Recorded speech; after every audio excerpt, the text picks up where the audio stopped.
Meghan Markle's character struggle to balance her legal career while also caring for an unemployed immigrant. No, nobody wants these two. Two of them actually need to sit down quietly with a... Imagine a single joke delivered in under 10 seconds, unraveling years of carefully crafted public image. That's exactly what happened when Saturday Night Live comedian Colin Jost took aim at Meghan Markle, sparking a firestorm that left Hollywood reeling, social media ablaze, and the self-styled duchess fuming. This wasn't just a punchline. It was a cultural moment that exposed the fragility of Meghan's brand and sent shockwaves across 2 continents. Let's dive into the drama piece by piece to understand how one quip became a reputation-shattering scandal. It all began on a crisp Saturday night during SNL's iconic Weekend Update segment. Colin Jost, with his signature deadpan humor, took the stage and delivered a line that would echo around the globe. Meghan Markle unveiled a new political podcast this week because what the world really needs right now is a mini Brigitte Macron with a royal title and no clue how actual politics work. The studio audience erupted in laughter, but what seemed like a lighthearted jab was anything but harmless. Jost's line cut deep, targeting the heart of Meghan's carefully curated persona, a royal in exile, clinging to titles while chasing political relevance with no credentials to back it up. The phrase mini Brigitte Macron was particularly brutal, implying Meghan was a lesser, less credible imitation of the French First Lady, a figure already steeped in controversy and mockery herself. It was a comparison that stung, and the fallout was immediate. As the SNL episode aired, reports suggest Meghan Markle was blindsided and furious. Insiders at NBC and Netflix revealed that her team sprang into action, flooding executives with calls demanding an apology and a retraction. Meghan reportedly accused the sketch of being xenophobic and a deliberate attempt to undermine her ambitions. But NBC stood firm, refusing to back down. Sources within the network whispered that they were growing weary of Meghan's behind-the-scenes maneuvering, with one producer calling her one of the more vindictive figures in public life. Meghan's reaction only amplified the damage. Instead of brushing off the joke with grace or humor, she doubled down, revealing a thin skin and a startling lack of self-awareness. According to insiders, she even blamed her PR team for failing to anticipate the roast, as if Saturday Night Live should have cleared its script with her first. The audacity was staggering, and it painted a picture of entitlement that only fueled the public's perception of her as out of touch. The drama didn't stop in Hollywood. It crossed the Atlantic. Reports from France claimed that Brigitte Macron, the French First Lady, was equally unamused by the comparison. Whispers from the Élysée Palace painted a vivid scene.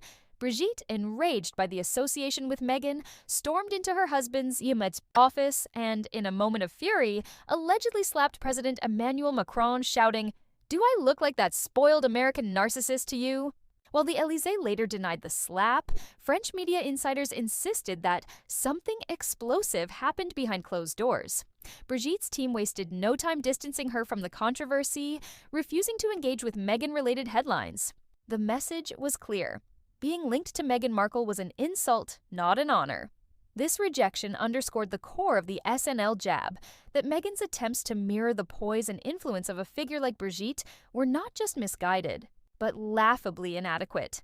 If Meghan hoped the public would rally to her defense, she was sorely mistaken.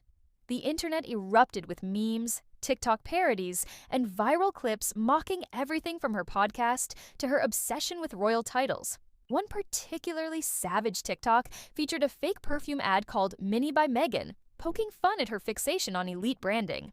Another showed a staged press conference where a Meghan impersonator demanded an apology from Brigitte Macron for existing first.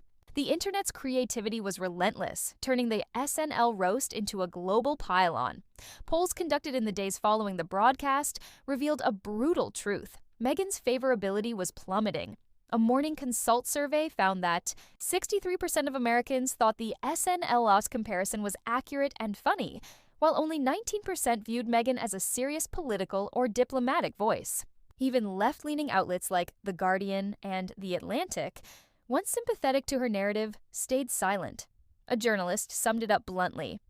"You can't demand the respect of a stateswoman when your resume reads like a failed influencer's." LinkedIn page. The fallout wasn't limited to public opinion. Hollywood was taking notice. Insiders at Netflix, where Meghan's projects have struggled to gain traction, revealed a growing frustration with her. One showrunner reportedly refused a Zoom call after Meghan demanded a revised pitch to portray her as a misunderstood global icon. A-list allies like Oprah Winfrey and Tyler Perry, once vocal supporters, went quiet, signaling a shift in the industry's perception of her. A studio executive told Variety anonymously, "If she can't handle a harmless SNL joke without erupting, imagine her on a press tour when things get real.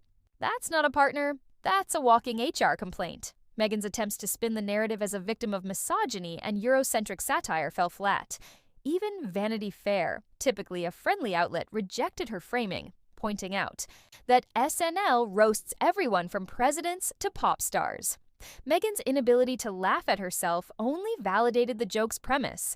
She was image-obsessed, overly sensitive, and unprepared for the scrutiny that comes with public life. And then, there's Prince Harry, the silent figure in this unfolding drama.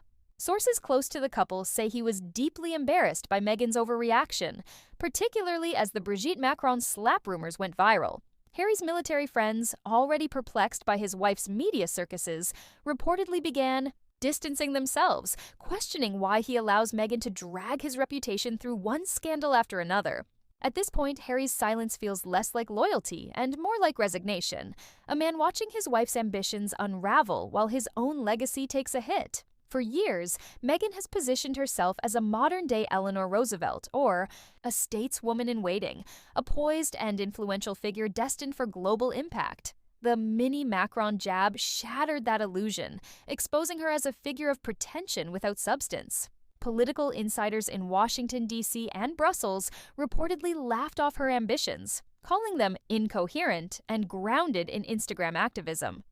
One DNC staffer allegedly remarked, if she thought she'd ever run for office, this was the end of that fantasy. Even French media couldn't resist piling on. Le Monde wrote, "Comparing Meghan to Brigitte is an insult to the French First Lady. One is educated, diplomatic, and quietly dignified. The other is Meghan Markle." The contrast was stark. While Brigitte Macron engages in global diplomacy and charity work with minimal drama, Meghan's every move seems to invite chaos. What made this SNL roast so devastating wasn't just the joke itself. It was how effortlessly it dismantled Meghan's facade. Years of strategic PR, staged vulnerability, and calculated branding unraveled in a single moment. Colin Jost didn't just mock a person, he exposed a brand built on buzzwords, not substance. Meghan's obsession with status, her shallow activism, and her craving for relevance were laid bare, and the public recognized it instantly. With her Netflix project stalled, her podcast abandoned, and her Archewell Foundation struggling, Meghan's relevance now hinges on being a tabloid spectacle. Industry insiders have dubbed her algorithm bait, a figure who generates clicks through mockery, not admiration. The irony is inescapable. Meghan wanted to be Diana, a global icon of grace and sacrifice.